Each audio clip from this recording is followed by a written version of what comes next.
जी क्या हाल हैं बच्चों, सेकंड ईयर वालों, ठीक ठाक हो? चलें आएँ, शाबाश। केमिस्ट्री आपका फेवरेट सब्जेक्ट शुरू करते हैं। और आप सबकी तबीयतें ठीक हैं, खैर खैरियत से हैं, अपना ख्याल रखें। आजकल गर्मी और मौसम भी थोड़ा सा ऐसा है क्योंकि ह्यूमिडिटी है।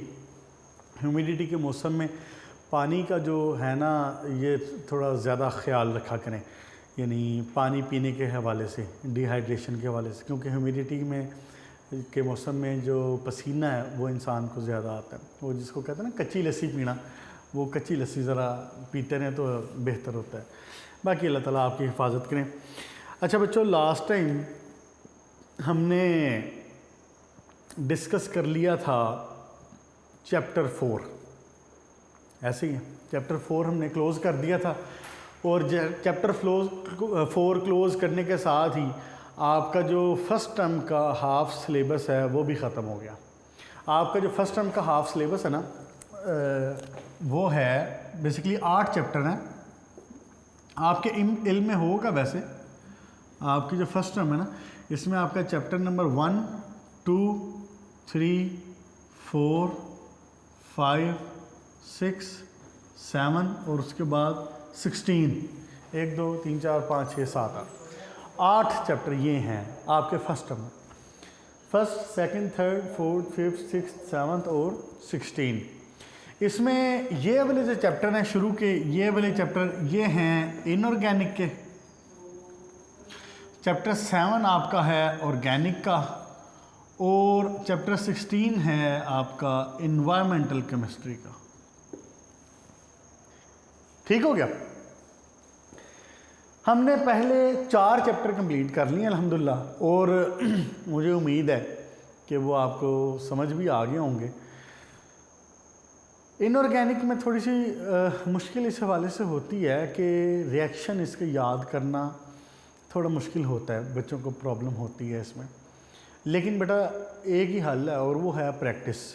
जहाँ पे मुमकिन हो सका है वहाँ पे मैंने आपको गाइडलाइन भी दी है, और मैंने आपको चीज़ें रेलेवेंट करके भी बताई हैं, चीज़ें कॉमन करके भी बताई हैं, ट्रिक्स भी बताएं जहाँ तक हो सके।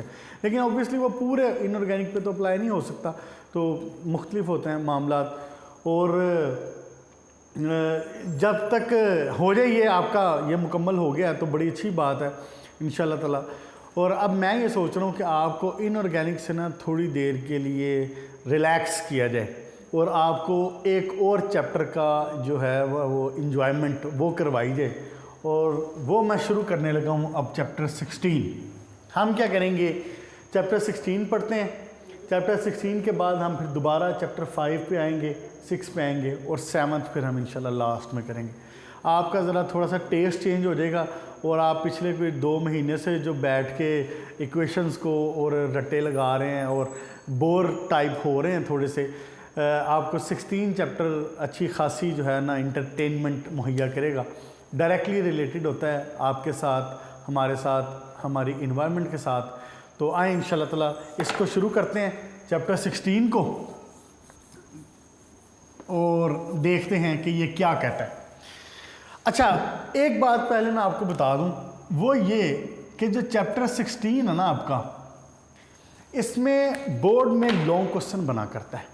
इसकी पेयरिंग होती है यूजुअली चैप्टर 16 की चैप्टर 6 के साथ, 6 के साथ 16 की पेयरिंग हुआ करती है। तो जो 16 वाला चैप्टर है इसमें आपका होगा लॉन्ग क्वेश्चन बोर्ड में।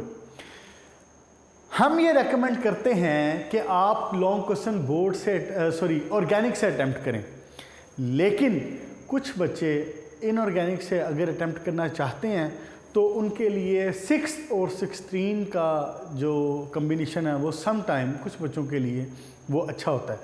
आप इस चैप्टर को ध्यान से सुने, इस चैप्टर को ध्यान से पढ़ें। इंतहाई इंटरेस्टिंग चैप्टर, क्योंकि डायरेक्टली रिलेटेड है हमारे साथ, हमारे इर्द गिर्द के साथ, हमारी इन्वायरमेंट के साथ। तो इंशाल्लाह आपको बड़ा इसमें प्लेजर फील होगा और आप बड़ा रिलैक्स फील करेंगे इस चैप्टर को पढ़ने में। वैसे भी आप पीछे इक्वेशंस पढ़ रहे थे, अब ये चैप्टर है थ्योरेटिकल, ये चैप्टर ज़रा थ्योरी का है, तो टेस्ट इस लिहाज से चेंज होगा। आप इस चैप्टर को मुकम्मल पढ़ें, तैयार करें, उसके बाद ये डिसाइड कीजिएगा कि आपने इसको लॉन्ग क्वेश्चन के लिए अटैम्प्ट करना है या नहीं करना। ठीक है, ये मैंने आपको बता दिया है कि इसमें से बोर्ड में लॉन्ग क्वेश्चन हुआ करता है। आए जी, स्टार्ट करते हैं आपकी महबूब केमिस्ट्री का महबूब chapter environmental chemistry. Environmental chemistry.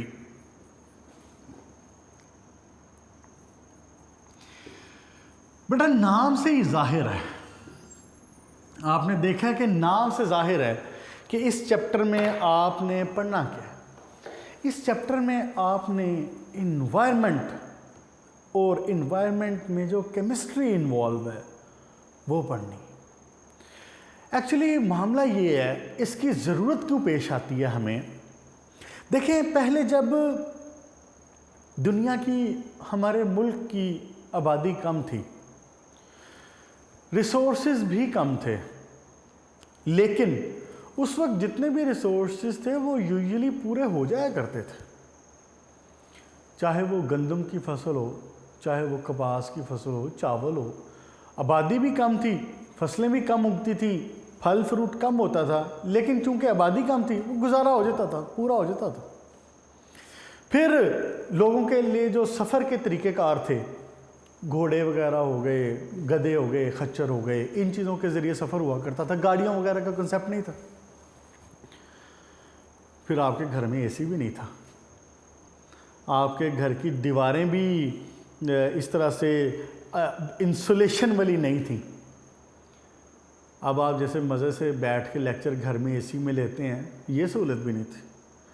अब आपको दिया जला के या लालटेन जला के पढ़ना पड़े, और लालटेन की जो है वो ख्याल रखना पड़े कि उसकी कभी रोशनी ज़्यादा हो रही है तो कभी रोशनी उसकी कम हो रही है, कभी उसका तेल ख़त्म होने वाला तो कभी तेल ज़्यादा है। अब आपको ये मसाइल करने पड़े तो आपको एक बार तो लग पता जाएगा दोबारा से। शुक्र अदा किया करें साइंस का, शुक्र अदा किया करें केमिस्ट्री का, जिसने आपको इतना प्लेयर वाला और इतना सुकून वाली ज़िंदगी अता की हुई है। होता तो बेसिकली अल्लाह की तरफ से ये सारा कुछ। जैसे जैसे आबादी दुनिया की बढ़ती गई, जैसे जैसे हम मैटर के कवानीन को पहचानते चले गए, जानते चले गए, हमने ये जान लिया कि मैटर में फ़लाँ एटम है और एटम के अंदर फ़लाँ इलेक्ट्रॉन हैं, उन प्रोटॉन हैं, हम उनको अपने फ़ायदे के लिए कैसे इस्तेमाल कर सकते हैं, हम गैसेस को अपने फ़ायदे के लिए कैसे इस्तेमाल कर सकते हैं। जैसे जैसे इस चीज़ों में तरक्की होती चली गई तो नई नई चीज़ें, नई नई ईजादात, नई नई डिस्कवरीज़, नई नई इन्वेंशंस आपके सामने आती चली गई और हमारी ज़िंदगी आसान होती चली गई।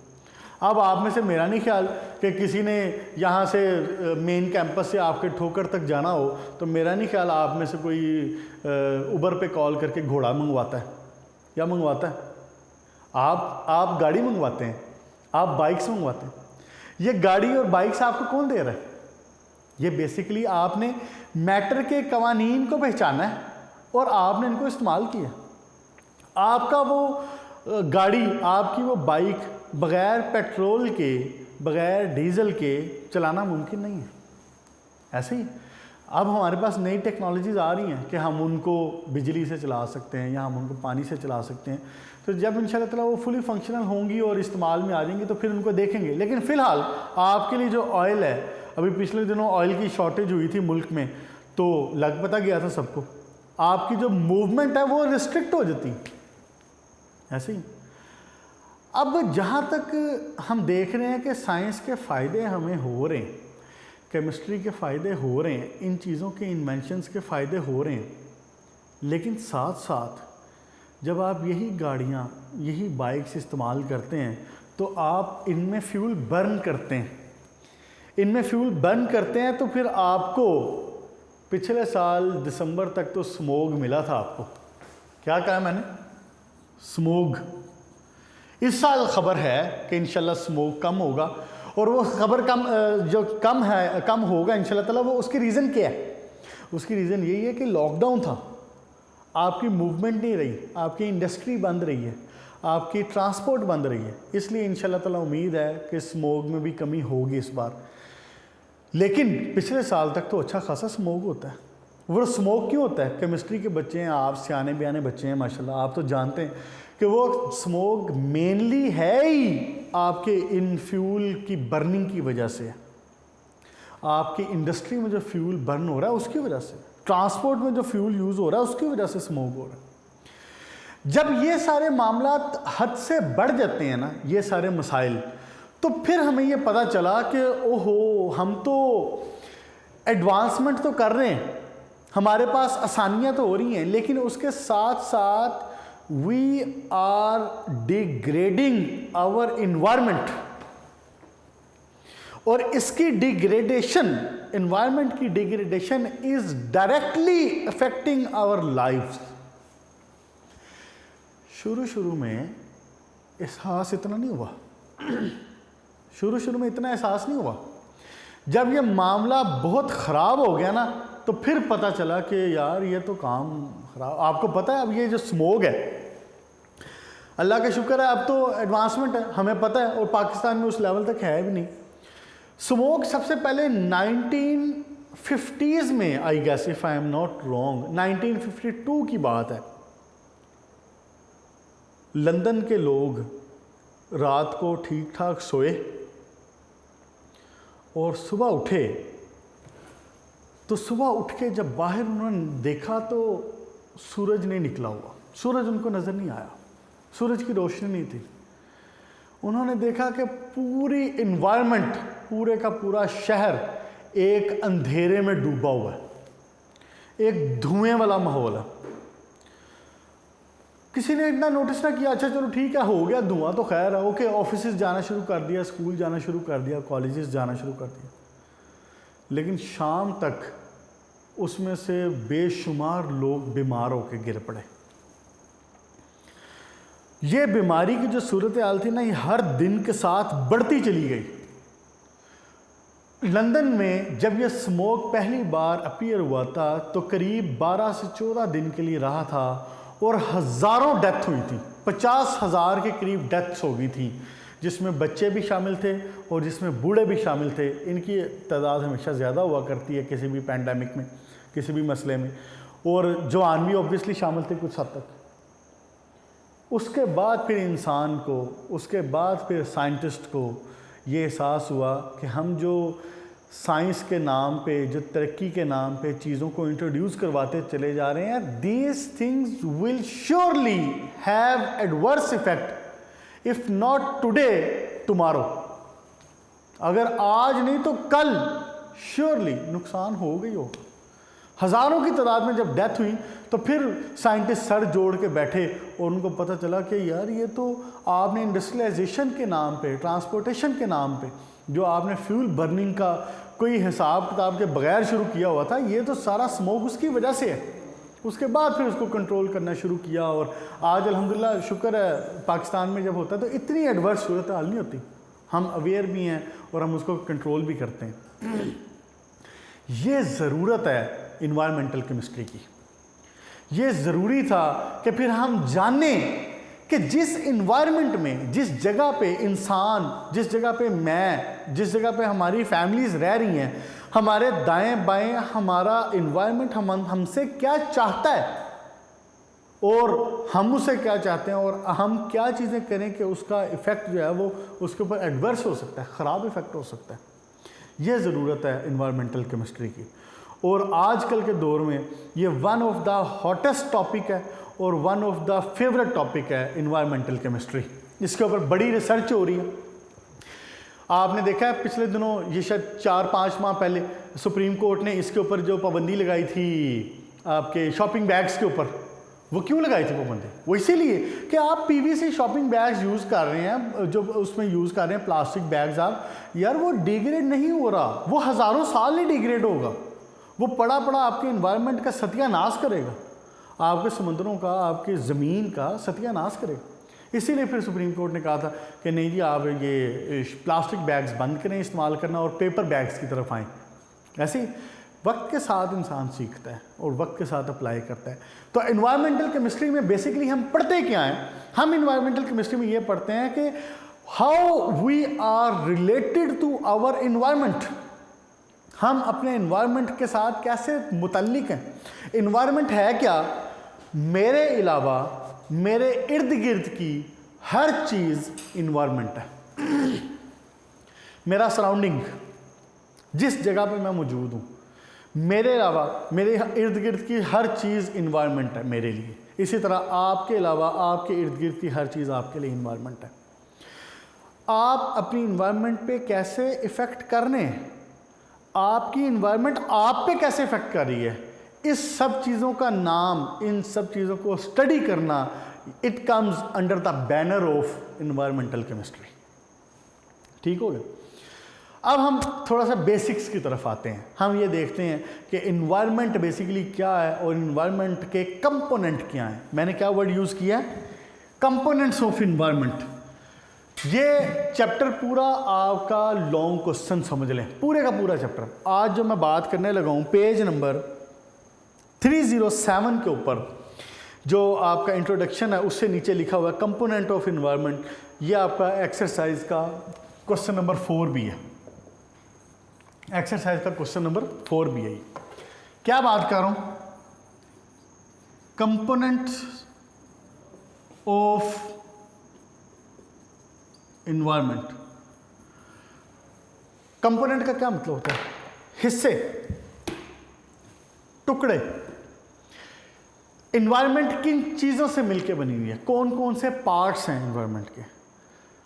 अगर अभी मैं आपके सामने इन 4 पार्ट्स का नाम लूं तो आप समझ जाएंगे कि वाकई इन 4 के अलावा कोई चीज़ नहीं है जो हमारे गिर्द मौजूद हो। इन 4 पार्ट्स में जो भी मैं आपके सामने नाम लूँगा, आपके गिर्द की हर चीज़ इसके अंदर कवर हो जाती है। देखें, सबसे पहला atmosphere, lithosphere, hydrosphere, biosphere. 4 atmosphere, lithosphere, hydrosphere, biosphere. Atmosphere में क्या आता है?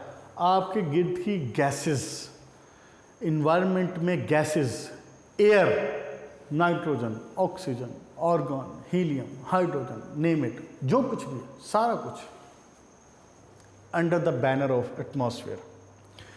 लिथोस्फीयर, लिथोस्फीयर का मतलब स्टोन्स, हार्ड मटेरियल जो आपके गिर्द मौजूद हैं, पत्थर, आपके गिर्द की हर सख्त चीज़ ज़मीन के ऊपर जो मौजूद हैं, जो पहाड़ हैं, हर चीज़ comes under the banner of lithosphere. आपके गिर्द एक और अहम चीज़ है जिसको आप इस्तेमाल करते हैं, वो क्या है? आपका वाटर, पानी, हाइड्रोस्फीयर।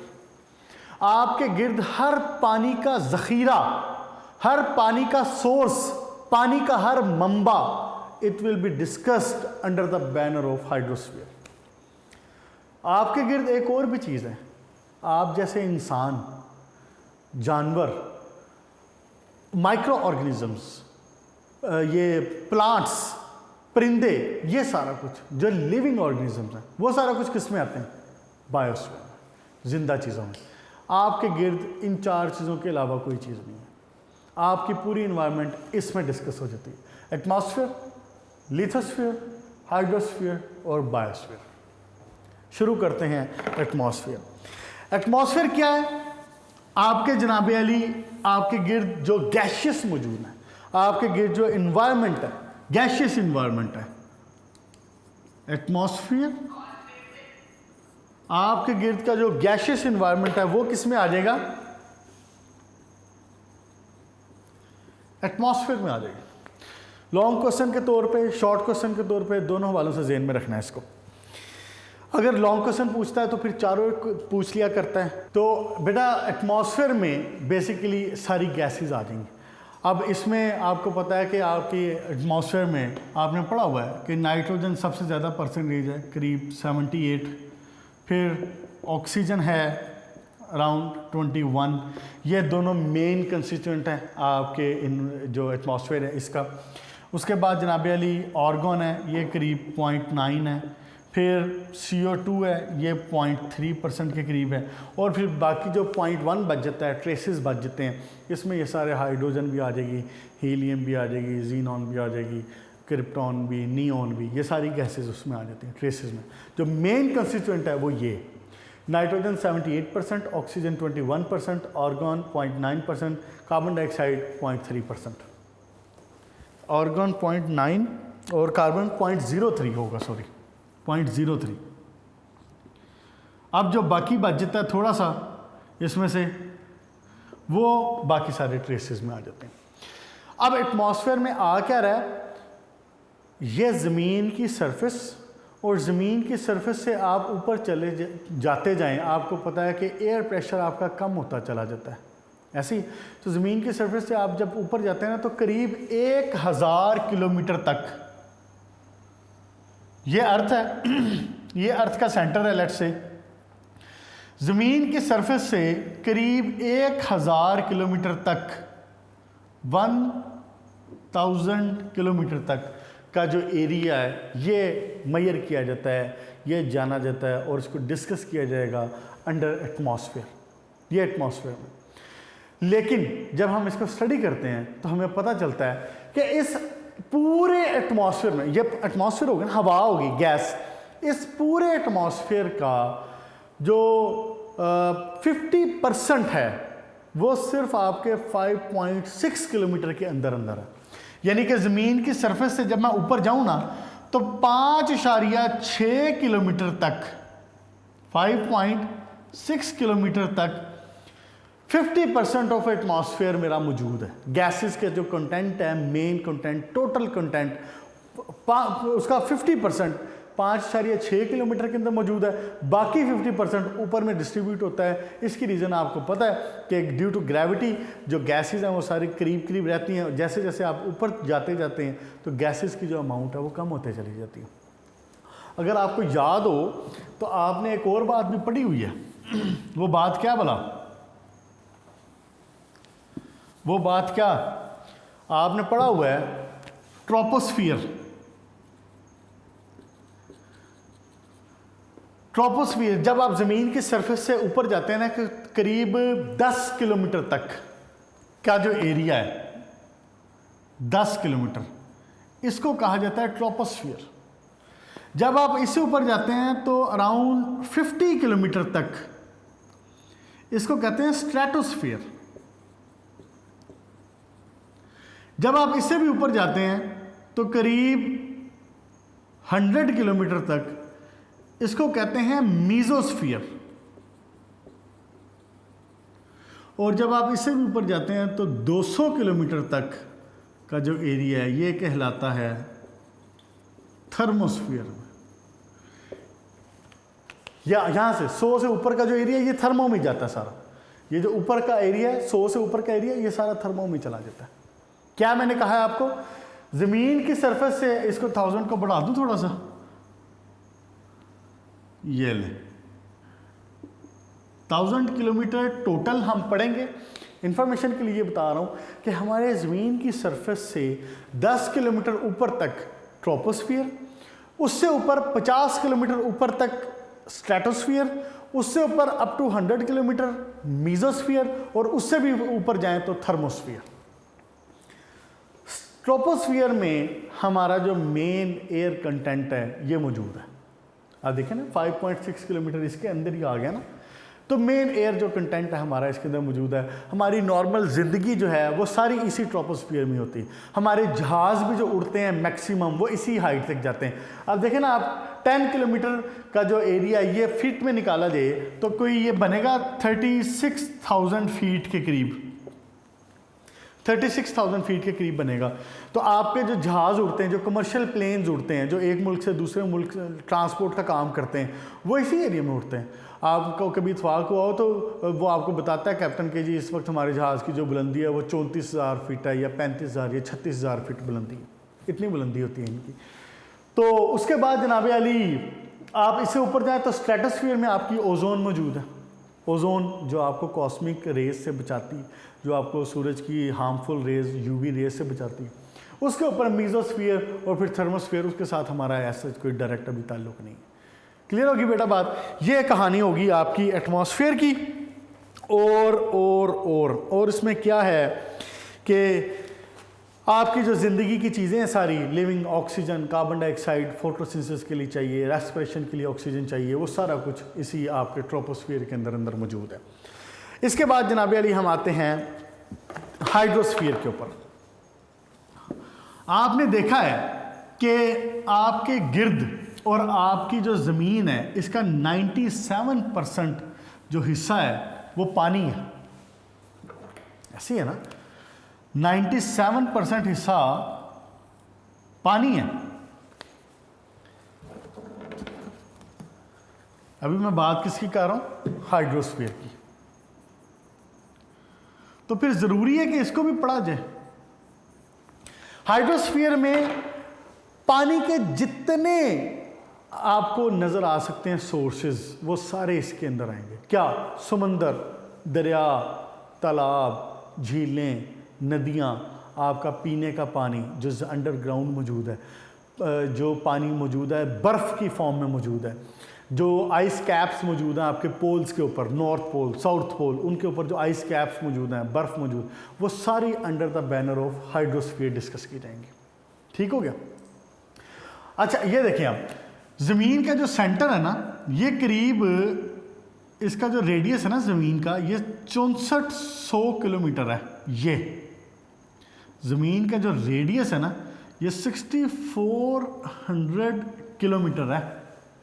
यानी ज़मीन की सरफेस से अगर मैं नीचे जाना शुरू करूं, खुदाई करें और नीचे जाएं, तो ज़मीन के सेंटर में पहुंचने तक ये फासला 6400 किलोमीटर बनता है। 64 किलोमीटर ज़मीन का रेडियस इतना है। तो समंदर जो है ये मैक्सिमम भी एक, आपको पता है आपका जो गहरा तरीन समंदर है वो पैसिफिक ओशन है। पैसिफिक ओशन में भी आपने शायद नाम सुना हो मैरियाना ट्रेंच। मैरियाना ट्रेंच ये पैसिफिक ओशन में गहरी तरीन खाई है। समंदर में जब आप जाते हैं ना, जैसे ये समंदर की लेयर है, ये समंदर है अगर, तो आप इसके नीचे जाते हैं तो ये मैक्सिमम जो गहरी तरीन खाई है ना, वो मैरियाना ट्रेंच है। मैरियाना ट्रेंच इसको बोलते हैं। और इसकी जो गहराई है ये करीब 10 किलोमीटर है अभी तक जो हम पहुंच पाए। ठीक हो गया? जहाँ तक इंसान अभी तक पहुंच पाए। तो इससे ज़्यादा भी होंगी अगर, तो कल को मिल भी जाएं, तो उसके बाद भी आप ये देखें कि ज़मीन की सरफेस से कितना को नीचे होगा, यानी 6400 किलोमीटर। और ये सारे का सारा पत्थर का एरिया, ये सारा मेंटल है, कोर है उसका, और ये क्रस्ट है, ऊपर के एरिया को क्रस्ट बोलते हैं, उसके नीचे मेंटल होता है, उसके नीचे कोर होता है, ये सारा ज़मीन का एरिया। तो आप देख लें कि आपको इतने वसी नज़र आने वाले समंदर जो हैं वो बेसिकली आपके इस सरफेस के ऊपर, अगर इसको नीले से लाइन से शो करूं तो एक हल्की सी बारीक सी नीली लाइन ही बनेगी। ज़मीन की गहराई और ज़मीन की वसअत के मुकाबले में। बात समझ आई? तो हाइड्रोस्फीयर में ये सारा कुछ बेसिकली पढ़ा जाएगा और इसमें हम फ्रेश वाटर भी पढ़ेंगे। अब जो समंदर का पानी है ये नॉर्मली हम इस्तेमाल नहीं कर सकते, पीने के लिए, एग्रीकल्चर के लिए नहीं इस्तेमाल किया जा सकता due to high salt content. Salt content इसमें बहुत हाई होता है समंदर के पानी में। तो इसलिए हम जो पीने के लिए पानी इस्तेमाल करते हैं इसको बोलते हैं फ्रेश वाटर। तो फ्रेश वाटर को ही हम एग्रीकल्चर के लिए इस्तेमाल करते हैं, फ्रेश वाटर को इंडस्ट्रीज़ में इस्तेमाल किया जाता है, फिर हमारे पीने के लिए इस्तेमाल किया जाता है। पेज नंबर 308 पे हाइड्रोस्फीयर जहाँ पे लिखा हुआ है उसमें आप ये देखें कि दो एक्चुअली MCQs बनते हैं। एक जो इसकी 4th लाइन है, the polar ice caps and glacier consist 2% of water. 97% water समंदर, 2% वाटर आपका जो पोलर कैप्स हैं, आइस कैप्स हैं वो, और सिर्फ 1% वाटर है जो कि हमें दरिया की फॉर्म में, स्ट्रीम्स की फॉर्म में, फ्रेश वाटर की फॉर्म में मिलता है। एक बात ये ज़हन में रखने वाली है। उसके बाद इसी की जो लास्ट लाइन है, the fresh water is being used as agriculture 69%। Agriculture में कितना इस्तेमाल है? 69% फ्रेश वाटर का। आपने यहाँ पे कहना है ये फ्रेश वाटर का इस्तेमाल है, टोटल वाटर का नहीं है। टोटल वाटर का इस्तेमाल आपको बता दिया है। 97% आपका समंदर, 5% आपका 2% आपका आइस कैप्स और 1% फ्रेश वाटर। तो जो 1% फ्रेश वाटर है उसका 69% एग्रीकल्चर, उसके बाद अराउंड 23% इंडस्ट्री और अराउंड 8% आपका हाउस होल्ड में इसका इस्तेमाल होता है। यह बात MCQs में पूछ लेता होता है कि एग्रीकल्चर में कितना इस्तेमाल, इसमें इंडस्ट्री में कितना है, हाउस होल्ड में कितना है। ठीक हो गया बेटा। उसके बाद है जनाब अली लिथोस्फीयर। लिथोस्फीयर जैसे अभी मैंने जिक्र किया है कि जो पत्थर का जो एरिया है ना सारा, वो लिथोस्फीयर में आ जाएगा। जो हार्ड कोर है लिथोस्फीयर, जो भी आपको हार्ड नज़र आने वाली चीज़ें हैं, आपके गिर्द पत्थर मौजूद हैं, चट्टानें मौजूद हैं, पहाड़ मौजूद हैं, ज़मीन का कोर इटसेल्फ, ज़मीन का क्रस्ट, ये सारा कुछ किस में आएगा, लिथोस्फीयर में। ऊपर के एरिया को क्रस्ट कहा जाता है, उससे नीचे के एरिया को मेंटल कहा जाता है, उससे भी नीचे का एरिया जो सेंटर का एरिया उसको कोर कहा जाता है। क्रस्ट का जो एरिया है ये करीब 100 किलोमीटर, ज़मीन की गहराई में कितना, 100 किलोमीटर का जो एरिया है ये क्रस्ट है। इसी क्रस्ट में हमारे काम की सारी मादनियात मौजूद हैं, इसी क्रस्ट में हमारे काम की मिनरल्स मौजूद हैं, इसी क्रस्ट में याद है आपको मैंने बताया हुआ है कि सबसे ज़्यादा अबंडेंस अर्थ क्रस्ट में, याद है ना, इनऑर्गेनिक में बड़ी बात होती थी ये हमारी कि इसमें अबंडेंस के लिहाज से सबसे ज़्यादा कौन सा एलिमेंट है, ऑक्सीजन है। ऑक्सीजन करीब 46.6% के करीब है, हाँ जी 46.6%। उसके बाद सिलिकॉन है, सिलिकॉन अराउंड 27% के करीब है। उसके बाद एल्युमिनियम है, एल्युमिनियम करीब 8% के करीब है। उसके बाद आयरन है, आयरन अराउंड 5% है। उसके बाद सोडियम है, कैल्शियम है, कैल्शियम 3.6% के करीब है। एग्जैक्ट इसके फिगर ये लिखे हुए हैं इसने, 27.72 सिलिकॉन का, एल्युमिनियम का 8 कम से कम 5 आपको याद होने चाहिए, पहले 5 ये अबंडेंस के लिहाज से हैं। और ये कहाँ पे हैं, ये हमारे क्रस्ट में, ये क्रस्ट की अबंडेंस के लिहाज से। नीचे जाते गए तो फिर ऑब्वियसली मज़ीद चीज़ें हैं, लेकिन हम जो लिथोस्फीयर का एरिया है उसमें करीब 100 किलोमीटर तक इसको माना जाता है, डिस्कस किया जाता है जो। अच्छा जी, और इसमें क्या बात है जनाब, 99% mass of the lithosphere is made of 11 elements, सिर्फ 11 एलिमेंट्स हैं जो कि 99.5% मास ऑफ लिथोस्फीयर बनाते हैं। और उन एलिमेंट्स का इसने सारा बता दिया है। बस शुरू के कम से कम 5 तक याद रखें, कैल्शियम तक याद रखें, बाकी ठीक है, बाकी भी इंफॉर्मेशन होनी चाहिए सोडियम पोटाशियम वगैरह की। अच्छा जी, उसके बाद बाकी जो सारे हैं इसके अंदर वो सारे ट्रेसेस में मौजूद हैं। ठीक हो गया जनाब।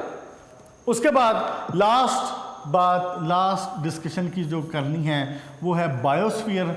और इंतहाई आसान सी बात है कि आपके गिर्द बायोस्फीयर, हमारे इर्द गिर्द मौजूद सारे लिविंग ऑर्गेनिज्म, चाहे वो प्लांट हैं, चाहे वो एनिमल है, चाहे वो इंसान है दूसरे, चाहे वो कि माइक्रो ऑर्गेनिजम्स हैं, चाहे वो चरिंद परिंद जो भी है, सारा कुछ will be discussed under the banner of biosphere. Bio मतलब पता है ना, बायो मतलब जिंदगी, लाइफ, और स्फीयर मतलब एक एरिया। ठीक है, बायोस्फीयर मतलब वो एरिया जो कि लिविंग ऑर्गेनिज्म के साथ ताल्लुक़ रखता है। तो लिविंग ऑर्गेनिज्म जब एक दूसरे के साथ रह रहे होते हैं ना, तो ये एक इकोसिस्टम डेवलप करते हैं। देखें, हम प्लांट्स पे डिपेंडेंट हैं, प्लांट्स हम पे डिपेंडेंट हैं, हम माइक्रो ऑर्गेनिजम्स पे डिपेंडेंट हैं, माइक्रो ऑर्गेनिजम्स हम पे डिपेंडेंट हैं। ये जो एक साइकिल बनता है, ये जो एक ताल्लुक बनता है, एक रिलेशन बनता है, एक सर्कल बनता है, इकोसिस्टम, इसको क्या कहते हैं, इकोसिस्टम।